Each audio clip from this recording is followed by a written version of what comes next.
बड़ी खबर, शशि थरूर और फारूक अब्दुल्ला के बयान पर सियासी तूफान। कांग्रेस सांसद शशि थरूर ने रविवार को एक तीखा बयान दिया है, जिसमें उन्होंने कहा कि आतंकवाद पिछले 30 साल से भारत को अपनी चपेट में घेरे हुए है। उन्होंने विशेष रूप से कहा, यह अवधारणा कि आतंकवाद 1979-90 में कश्मीर में शुरू हुआ, उस समय से यह धीरे धीरे बिगड़ता गया और मुंबई, पुणे, दिल्ली तक फैल गया। थरूर ने यह भी कहा कि पहली प्राथमिकता के देशवासियों की सुरक्षा होनी चाहिए और साथ ही यह जरूरी है कि हम यह भी जानें कि क्यों ये हमले हो रहे हैं, कौन उनका समर्थन कर रहा है, उनका उद्देश्य क्या है। हालांकि उन्होंने चेतावनी दी है कि आतंकवाद से सख्ती जरूरी है, लेकिन देश के विकास से बड़े लक्ष्य को नजरअंदाज नहीं किया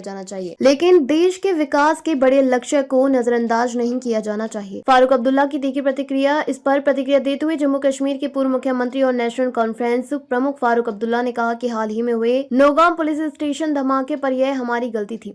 उन्होंने बताया कि फरीदाबाद से जब्त विस्फोटक सामग्री की फोरेंसिक जांच करते समय नौगाम थाना में अचानक विस्फोट हो गया, जिससे 9 लोगों की मौत हुई। फारूक ने सवाल उठाया कि क्यों इन डॉक्टरों और कथित आतंकियों को इस रास्ते पर जाना पड़ा। उनका कहना है कि सिर्फ दहशत परस्ती के इशारों के बजाय इस मुद्दे की गहन जांच और अध्ययन होना चाहिए। उन्होंने कहा कि ऑपरेशन सिंदूर, जो पाकिस्तान में आतंकवादी ठिकानों पर भारत की कार्रवाई है, से कुछ हासिल नहीं हुआ। साथ ही फारूक का मानना है कि भारत पाकिस्तान के रिश्तों को सुधारने की कोशिश होगी तो आतंकवाद की समस्या जड़ में हल हो सकती है, क्योंकि पड़ोसी को दुश्मन मानकर आगे नहीं बढ़ा जा सकता। पृष्ठभूमि, नौगाम धमाका। 14 नवंबर 2025 की रात नौगाम पुलिस स्टेशन में विस्फोट हुआ, जिसमें 9 लोग मारे गए और 32 घायल हुए।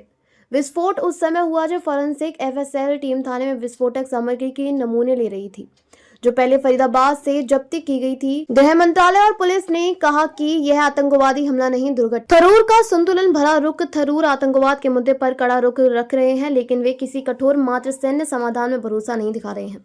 उन्होंने विकास और सुरक्षा को एक साथ आगे बढ़ाने की बात कही है।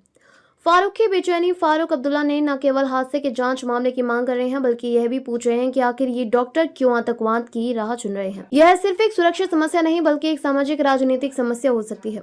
दोनों के बयान में समाधान का एहसास। थरूर और फारूक अलग अलग तरीकों से यह कह रहे हैं कि आतंकवाद का मुकाबला सिर्फ सशस्त्र कार्रवाई नहीं होनी चाहिए, बल्कि गहराई से जांच, राजनीतिक संवाद और दहशतवाद की जड़ों को समझना जरूरी है। भारत पाक रिश्तों की भूमिका। फारूक अब्दुल्ला का यह मानना है कि अगर भारत और पाकिस्तान के रिश्ते बेहतर हों तो आतंकवाद की समस्या को स्थायी रूप से नियंत्रित किया जा सकता है।